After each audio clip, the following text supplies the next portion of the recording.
ప్రభుత్వ పథకాలు ప్రజలకు చేరవేసేందుకు గ్రామ సభలు నిర్వహిస్తున్నామని ఎమ్మెల్యే పాయ వెంకటేశ్వర్లు అన్నారు. ఈ నెలలో ప్రభుత్వ 4 పథకాలను ప్రారంభం కానున్నాయని చెప్పారు.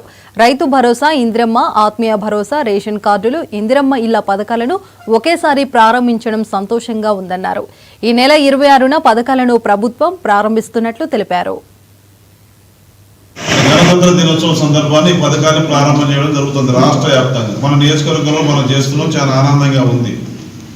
మీ ద్వారా నేను ప్రజలకు తెలియజేసేది ఏమంటే, ఈ రైతు భరోసాకు సంబంధించి కూడా ప్రభుత్వం నుంచి డైరెక్షన్స్ ఇచ్చింది. రైతు భరోసా అంటే పంటలు పండించినటువంటి రైతులకు సంవత్సరానికి 12,000 2 విడతలుగా ఇవ్వడం జరుగుతుంది. ఎవరైతే పంట పండించుకుంటున్నారో వాళ్ళకే ఈ రైతు భరోసా వస్తుంది.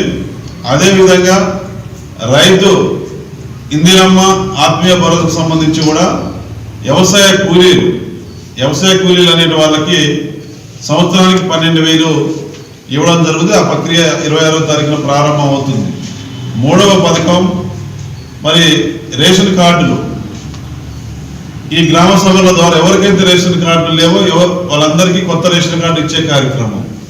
కార్డు ఉన్న వాళ్ళకు కూడా ఇంకేమైనా అందులో మార్పులు చేర్పులు చేసుకోవాలన్నా ఆ గ్రామ సభలో దరఖాస్తు ఇస్తే అధికారులు తీసుకుంటారు. ఆ మార్పులు చేర్పులు